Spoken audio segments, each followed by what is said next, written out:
This is Radio Now 95.3 FM. Come for the news, stay for informed conversations. Our breakfast for every news story. There's more. So we can write the best security architecture plan, but it remains an essay until it becomes manifest on ground. More detail. Every time you are doing reform, even when we were doing it 2006, 2007, the question is also that it's not the right time. When will be the right time? More than just the headline. This is News Extra on Radio Now 95.3 FM. Hello and welcome to News Extra right here on your Beyond the News station, Radio Now 95.3 FM Lagos. We're your hosts. I'm Stephen Imediogu here with Nabila Usman. Pro-Ukraine protests have swept across different cities in the United States in the wake of a stormy meeting between U.S. President Donald Trump and Ukrainian President Volodymyr Zelensky. These protests followed a wave of support from leaders of over 20 European countries, even as questions continue to be asked about the outcome of the war between Ukraine and Russia, and more immediately, the response of the United States. With high tensions between the U.S. and the Ukraine and the EU questions are also rising up about how the Russia-Ukraine conflict will end. Joining us to speak on this is John Klopotowski, a journalist in the United States of America. Mr. Klopotowski, thank you for joining us on News Extra. Pleasure to be here. Thank you. Can we get a sense of reactions so far to all that has been happening over the weekend? Yeah, so there was some shock, I would say, based on what happened in the Oval Office that you mentioned on Friday when President Zelensky came to Washington, D.C. The idea was that he might sign an agreement about rare earth minerals in Ukraine that gave the United States access to minerals in exchange for some vaguely stated military security. But that meeting went quite poorly. It was all on television. There was some shouting match between Zelensky and both President Donald Trump, Vice President J.D. Vance, and members of the American media. The meeting ended abruptly. Zelensky left D.C. and then he went on to Europe and had other meetings with European leaders. But this is all happening as last week the United States and the United Nations voted alongside Russia, Belarus, North Korea, stating that Russia was not at fault for the invasion in 2022 of Ukraine. So essentially, since joining or taking office, rather, the United States, Donald Trump has switched sides of the of what the United States has been on, and I would say most Americans still, even though there's disagreement about how much money and how much aid should be sent to Ukraine, most Americans still do see Russia as the aggressor in this conflict, and both the UN vote that the United States took at the direction of Donald Trump, and then also this meeting on Friday sparked some protests over the weekend in cities like New York, Los Angeles, Boston. So that's where we're at now. You know, despite what you say is still the largest sentiment of the U.S. population, I think it's worthy of note that the current U.S. president in his first term seemed to want some sort of positive relationship with Russia. That didn't really work out, and it seems like he's digging in even further with a second term. With the U.S. President Trump looking to be buddies with Russian President Vladimir Putin, it does beg the question of how this Russia-Ukraine conflict will be settled from a U.S. perspective, because President Trump keeps insisting on engaging with Vladimir Putin. Speak to us about reactions, but not so much from the citizens' perspective, but perhaps from diplomats within U.S. circles, whether they fall on the Republican side or the Democrat side, how they view this dalliance between the two leaders.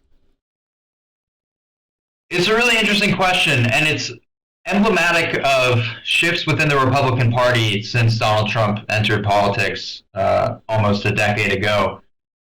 The Republican Party was always the party that was especially outspoken against Russia, and even before that, the Soviet Union. Ronald Reagan is well known for being relatively aggressive against the Soviet Union in terms of military spending and special programs to counteract that. And the Republican Party has always taken this very seriously and been kind of part of its platform, more or less, that the United States needs to be strong against rulers like Vladimir Putin, and Russia has always been an easy target for the Republican Party, especially, though definitely all of American politics. So, yes, since entering politics 10 years ago, Donald Trump has changed this. As you mentioned, in his first term, there was this kind of interesting relationship. He rarely, if ever, criticizes Vladimir Putin. He'll criticize a number of leaders, even those with whom the United States are allied, but Vladimir Putin never.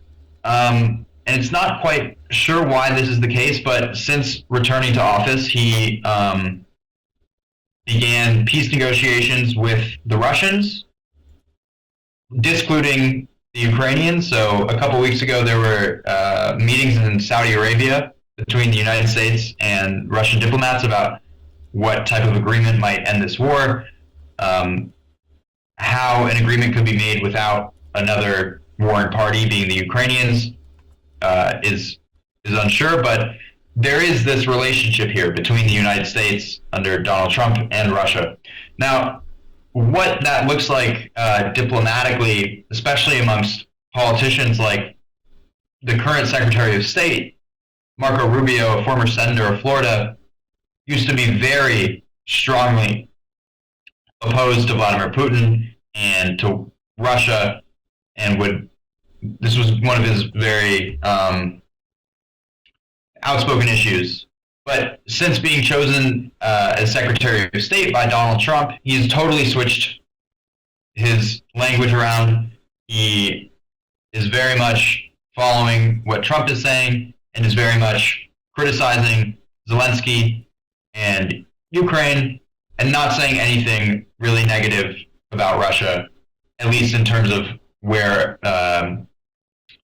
these negotiations are right now. And so I say it's representative of a broader issue within the Republican Party, because really the Republican Party now is, at least anybody in power, like Marco Rubio is now Secretary of State in Donald Trump's administration, elected Republican officials see a path forward in their own careers as one following Donald Trump. Right. And so it's very unusual for them to have their own sort of statements separate from what Trump believes. So shortly after the meeting between Trump and Zelensky, EU countries gathered for a summit in the UK where they declared overwhelming support for Ukraine. John, how do you expect this to shape the relationship between the US and more than 20 European countries going forward? Can the US afford to be antagonistic towards all of them? It's the question atop, I think, many Americans' minds, at least many Americans who pay attention or work in some foreign capacity. The vote that I mentioned at the UN, that the United States sided with Russia on this question of who was the aggressor at the beginning of this war, that was one of the first votes since the establishment of the United Nations where the United States voted differently than, as you mentioned, 20-some countries in Europe, or most of the EU member states. So this is a very new thing. People talk about the post-World War II order, that is the establishment of the United Nations, the kind of idea that the United States is a guarantor of European security. And that seems to be changing, at least right now. You have last weekend the election of Merz in Germany, the Christian Democrat, who is likely to be the next chancellor of Germany. and he made a statement saying that Germany needs and Europe needs to be independent of the United States, and that they can't trust Donald Trump and this presidential administration to really support Europe financially, militarily, things like this. And then we also see Trump's statements really questioning NATO and whether the United States is going to remain part of that. So it's very uncertain, but right now, all the actions and statements taken seem to be indicating that the United States is at least more interested in talking with countries like Russia that are seen to be in opposition to the classic European sort of liberal democracy. So just before we go, John, one of the things that happened at this Friday meeting was an extremely antagonistic U.S. Vice President J.D. Vance, right? And his rhetoric wasn't just around foreign policy and U.S. relations with Ukraine and Russia. It was also quite political, where he was accusing the Ukrainian president of showing up on the campaign trail of his principal's predecessor.